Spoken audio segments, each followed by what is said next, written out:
Okay, well, we're welcoming our guest today.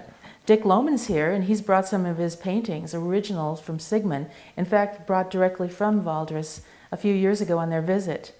So, Dick, can you tell us a little bit about your background and why you were interested, and also any details about how you made it to Sigmund's place in Valdres? Well, first of all, I was interested in everything that goes around in the Spring Grove area because I'm a native.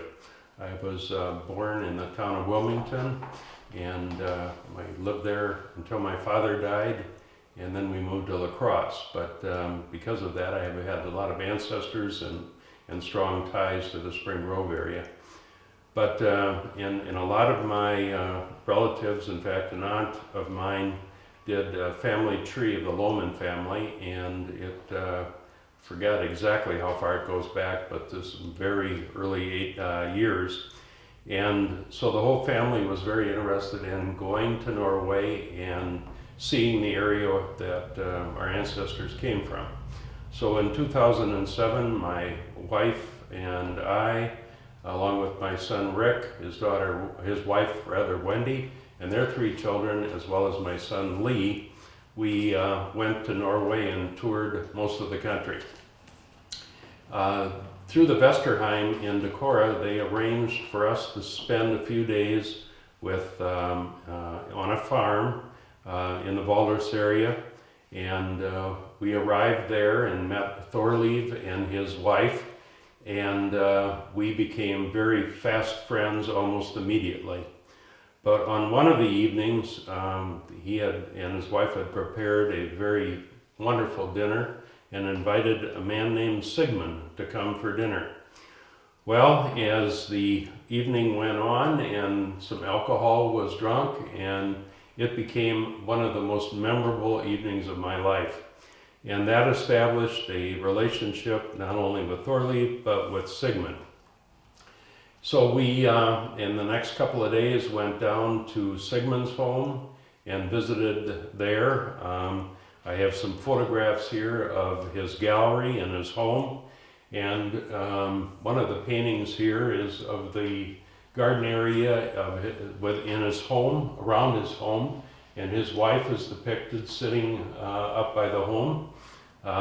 Again, when we toured the gallery, there were so many paintings that we could have purchased. In fact, we would have purchased all of them had we had the ability to do so. But the Lommen area, the Lommen Valley, was very near Sigmund's home, and one of the most interesting things that we did was to tour the Lommen Stave Church, which again is depicted in this painting.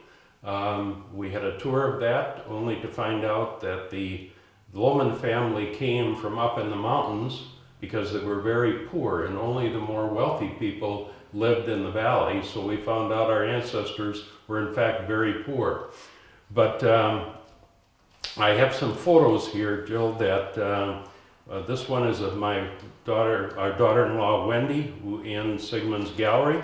And this is our good friend Thorleif, and of course there might be a little bottle of alcohol in the neighborhood, but as you can see in some of these photos, the ornateness of the Sigmund's home. They're painting and rosemalling everywhere. Every site, every corner was another piece of very beautiful artwork. Here we have my grandchildren, my wife Cherry and my son Lee, and I believe this was Sigmund's daughter, and I think she was probably maybe 3 in that area. Could that be Sunniva? Yes, I think so. Yeah. His granddaughter, yes. Right. Mm-hmm. Again, more artwork in Sigmund's home. And here is the area, the Lommen area, my son, his wife, and 3 grandchildren, as well as my other son in the background. We were very happy to have visited that area and to see where our ancestors came from. And again, there's the Lommen Stave Church, and I don't think you can get more picturesque than the horse standing out in front. And again, this is a picture of our family up against the staved church. Well, I did want to ask you a question, though, when you were talking about the Lommen Stave Church, and you had the picture of the horses, and it was so nice and green in your picture. Right. And then we look over here at this fabulous winter scene. Are you going to go back sometime and see that area in the winter? Oh, I would absolutely love to go back to Norway. It was one of our most fondest trips that we have taken, especially as a family, to do it together and see the ancestral part of the world, I guess. But and we toured the fjords and we did everything there. One of the things I remember most about Thorleif's home was he was up on top of a mountain, but down below, several thousand feet below, was this most beautiful lake. And I look at the fog surrounding the mountain here in this particular photo, and every morning when we woke up, that fog would be out around that lake and then it would rise. It was just absolutely one of the most gorgeous scenes in all of Norway. Doesn't it make you wonder sometimes why people left Norway to come here? Well, but you look at the Spring Grove area, it's not all that different. The mountains may not be here, but you can see why they gravitated to this part of the world. But again, here is the Lommen Stave Church with a horse out in front, and I think some of Sigmund's most beautiful artwork encompassed horses, and I think you shared one with me just a little while ago. It's just absolutely beautiful. But again, the green, as you were pointing out, in the summer months versus the beautiful winter scenes that Sigmund is so renowned for. And this, I believe, was on, Jill, do you remember? Is this on? I believe that's his daughter's home, right, right on the grounds. Right on the grounds. But beautiful architecture, and all of the buildings on Sigmund's residence were just outstandingly well maintained, and all were a piece of artwork in and of themselves. And again, this is the gallery area around Sigmund's house. More of the artwork. You know, with the gallery, I believe he said that was a barn that he transformed and maybe added to. Exactly. Because it was many rooms, wasn't it, when we went through it? And just absolutely chock full of beautiful, beautiful artwork. This was the gentleman with my granddaughter that gave us the tour of the Lommen Stave Church. And we went into the church and sat into the pews, and we were talking, and all of a sudden he went, shh, like that. Very, very methodical and organized in his presentation of the history of the church, and he wanted no background noise. This was of great importance that he share the history uninterrupted with us. And he was able to speak English well? Yes, very well, very well. And it was a very wonderful afternoon that we spent with him. And here is a picture of my good friend Sigmund. Ya, as he would say. Yeah. I think he had three of them. But interestingly, we met Sigmund in Norway, and I think it was 2 years later that he came to Decorah, and I think either gave a talk or had a showing, and came over to our home in La Crosse and spent the evening, had dinner with us, and renewed our friendship.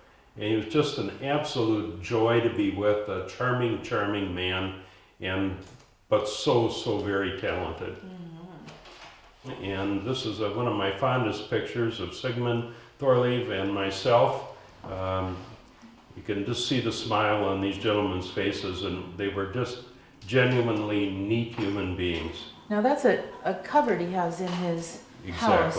I believe he painted it, didn't he? He did. You can see the beautiful rose mulling on it. And it's I think it's telemark rose mulling he has there. What does it say on the top? Is it to himself? It is Ingeborg and Sigmund Årseth.